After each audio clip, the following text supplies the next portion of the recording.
Tubes. We're gonna do another video here. This is the second one I've been doing like this. I kind of like it. I don't know whether you guys like it. I'll see what your opinion is. But we're gonna talk about today's topic of quads versus dirt bikes. Now we're not gonna talk about which one's better, which one or why it's better, or whatever like that. We're just gonna talk about which one might be better for you and the advantages and disadvantages for both of getting one as a beginner, right? Now we're gonna assume that you've decided that it's worth getting a quad or dirt bike, because I'm doing this video for a buddy of mine.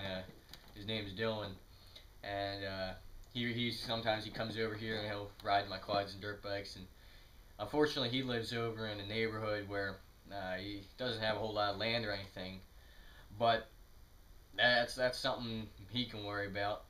This is just going to be somebody in general, if they're thinking, they're a beginner, they never owned a bike before, and they're just getting started. Alright? So I'm going to assume that they're not going to, if you're going to get a dirt bike, you're not going to go out first bike and buy a YZ250F, a racing bike, like what I just got, Because if this is your first bike you never rode before, you're going to get hurt on that. It's going to be too much bike for you, and it's just going to be a waste of $2,800. So, if you do get a dirt bike, you're probably going to go with maybe a Honda 230 or something, just air-cooled, a basic bike like that, right? If you go with a quad, again, you're probably not going to go out and buy, like, I don't know, I'm not into racing quads, so I don't even know the models, but any kind of racing quad like that, one of those Kawasaki 750s or something crazy like that, you'd probably end up going with a utility quad, maybe four-wheel drive, maybe not. Honda Rancher, that's what I got, or a Yamaha Bruin, I think that's their lowest model, something like that. The problem is, there's advantages and disadvantages of both. I got a buddy Carter, I think he's been in a couple of my videos. He lives right near where we do, so he's got the land, and after a while, we were always riding around and stuff, and he kind of saw and he realized, that looks like a lot of fun, and especially riding in the snow and stuff, and he realized he'd like to get one. And so he ended up doing, after much convincing his parents and whatnot, he ended up going out and he bought a 2006 Rancher AT. So that's four-wheel drive. I forget what he paid for it, but he paid a lot of money for it compared to what I paid for my two-wheel drive. We're not going to debate whether two-wheel drive or four-wheel drive is better, but I never had any trouble with that two-wheel drive. For $1,000, that quad's more than I could ever need. But the problem is, so that quad, that's great for you're riding in the snow. If you got yard work, you're towing stuff around and whatnot. It's got the lights so you can ride around at night. Sometimes we use it, we're shooting each other with the airsoft guns, and we'll chase each other around on the quads. That's a lot of fun. And so it's great for stuff like that. But me personally, I'm a dirt bike kind of guy. If I had to choose to keep one, I'd definitely keep my dirt bike. I'd sell my quad. Because, in my opinion, maybe you can't tow with your dirt bike, but I got a lawn tractor for doing that. And if you're good enough, you can ride your dirt bike around in the snow. You can have a lot of fun with it, if you're good enough. So that's another thing. If you're a beginner, maybe that dirt bike's not going to be so good.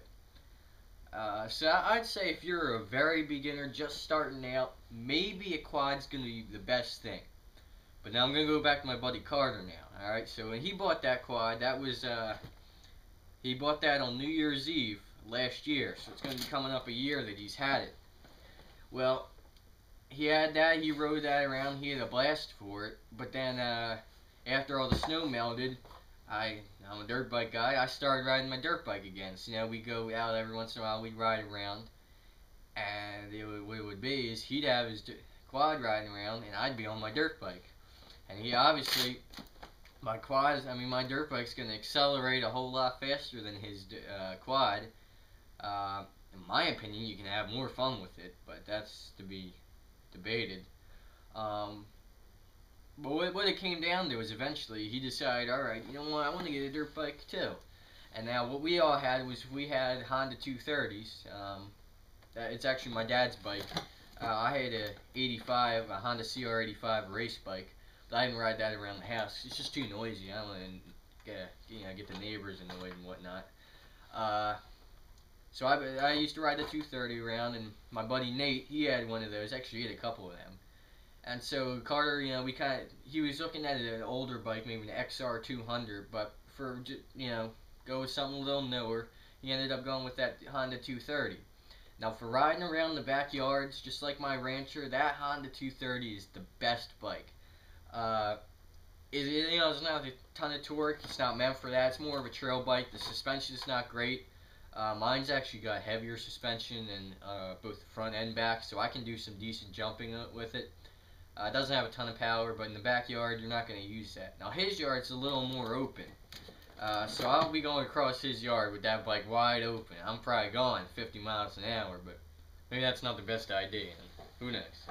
But the problem that arises is, 5 months now, I think he's had that bike. He's gotten better. We did set up a little jump in his backyard. And so now he's getting to the point where he's coming down to the track with us. He probably started coming to the track. I don't know when we went down. It was probably in September or so. That was the first time he went down with us. That was when I still was riding my dad's 230, and as you guys, any of you bikers know, you can't do a whole lot with a 230 air-cooled, trail suspension, any of that stuff. You can't do a whole lot on the track. It's not meant for it. It just doesn't have the torque. The suspension, you'll break your back or the bike. I don't even know which one you're going to break first. And it's just not going to work out for you. So, of course, I've gone out and bought that 250. So now that's 2 quads and a dirt bike I've got, and really, in a way, yeah, I need all 3 of them. I use all 3 of them equally. You gotta have them all, in my opinion. But for some people, like my buddy Dylan, that's not gonna work so well. He's only got so much garage room. He's only gonna come over here and ride every once in a while.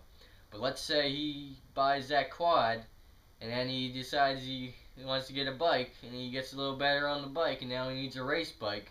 Well, he's going through a lot of money doing that, So it's a tough decision to make, but I just thought I'd tell you, the different advantages to both, and our experiences with getting one, and then end up having to upgrade and all that. And I thought you'd be interested in that. So talk to you later, too.